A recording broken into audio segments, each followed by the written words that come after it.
If you guys ever thought about changing the color of your taillights, headlights, or even side markers, you've got two options to do it. You can either tint them with a spray, just like VHT nightshades, or if you want, you can use Tint. And these tints come in wrap form.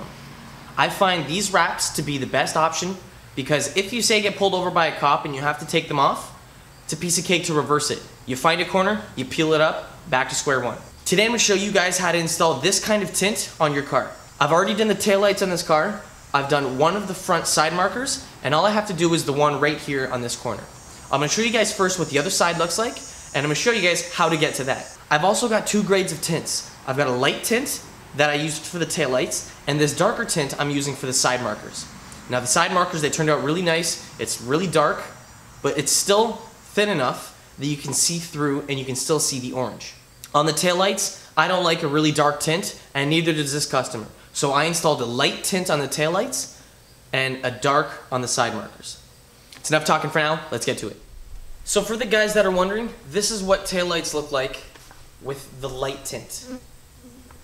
Now I'll pull this up to the camera and show you how thin it is. You can still see through it, and you can still see the red outlined inside both of these taillights. Alright guys, so this is what the side marker looks like when it's tinted. This is the dark tint that I applied to it, but you can still see a little bit of orange. This is the piece. This is the piece right here that we're going to be using to tint the other side. So before we go ahead and actually put the film on the side marker, what you first have to do is you have to clean this up along with the outside groove because dirt can get stuck into there. And if there is any dirt, the vinyl wrap, it won't stick to. So I already used a Meguiar's super degreaser. I got a paintbrush as well. I got up inside this little crack and I cleaned this off again with a clean microfiber towel.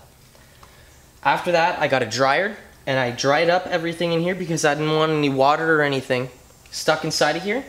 Again, because that wouldn't let the vinyl stick. So after I did all that, I got a little piece of vinyl, the dark tint, a little bit bigger than the size I need, and we're going to be using this piece of tint to darken up this side marker. You're going to need the tint, you're going to need an Acto knife, you're going to need a squeegee with a foam side to it so it doesn't scratch, and then afterwards you're going to need another squeegee to get inside the cracks and push the tint around the sides. Finally, you're going to need the heat gun. This is what you're going to be using to stretch it around the corners and stretch it around the sides of the side marker. Alright, so first thing is, you're going to grab your tint and you're going to peel off the backing of it so you can stick it to the side marker. You got to get your nail in there. Oh, almost had it.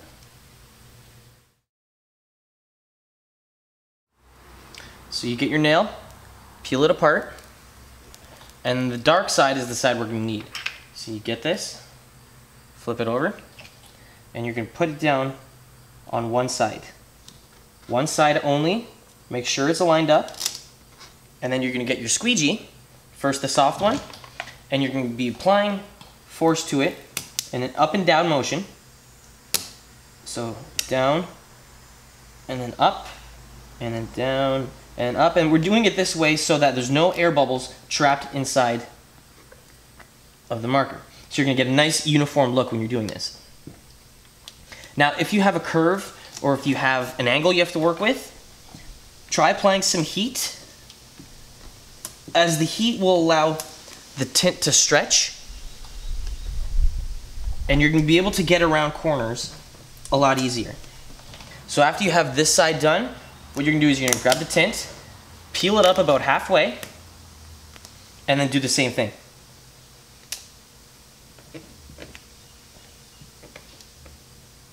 If there's any air bubbles that you have inside of here, what you can do is you can pull it back and start again. You won't be ruining the tint if you do it that way. This way also ensures you get a nice finish every time.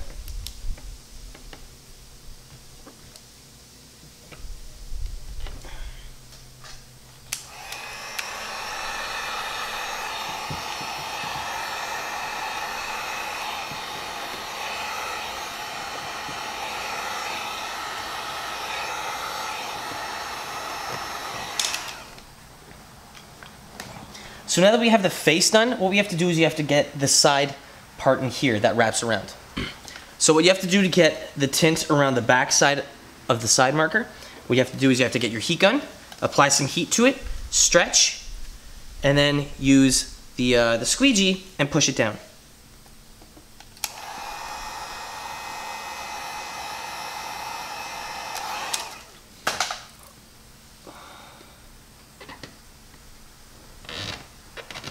Now it's okay if you don't clean out your wheel well before you do this. As long as you have the side marker and the area around it cleaned up, you're fine.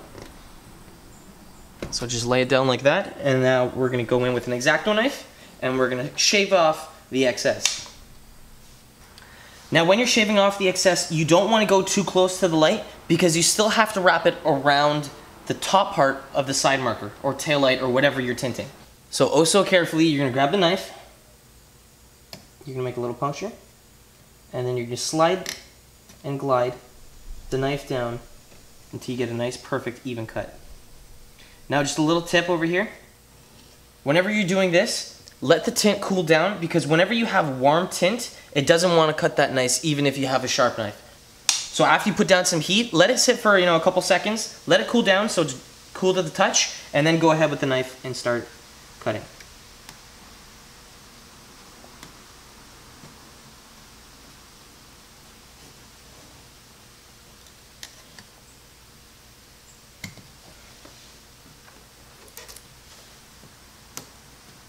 So after you cut off and shave off the excess, what you do afterwards is get your squeegee, push down the entire tint, and now you're going to get the other squeegee that you have, the smaller one. You're going to warm up the tint and you're going to push down the corners so it wraps around the light.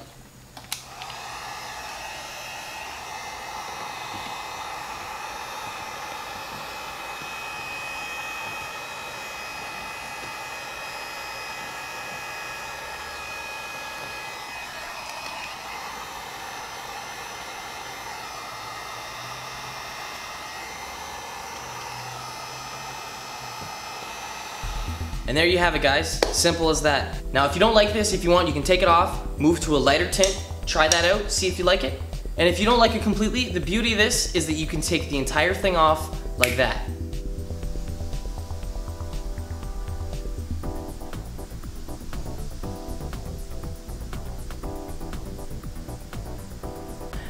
Now for the guys that are wondering, yes, I have done a decent amount of work to this car. Yes, it does look a lot nicer, and no, it did not look that nice when I got it. Now, I got the wheels when they looked like crap. They were scuffed up, they looked like garbage. The rotors were rusty as hell, same thing with the calipers. Painted both of those. I plasti dipped the wheels. The wheels right now, they're a metallic silver. They look really nice. You guys just saw 2 minutes ago that we just wrapped and tinted the side markers. The grill up here was chipping and it looked like crap. Now what I did to it is I plasti dipped it gloss black and I left the emblem chrome just the way it was. Now the owner, he installed these aftermarket headlights. They do look really nice.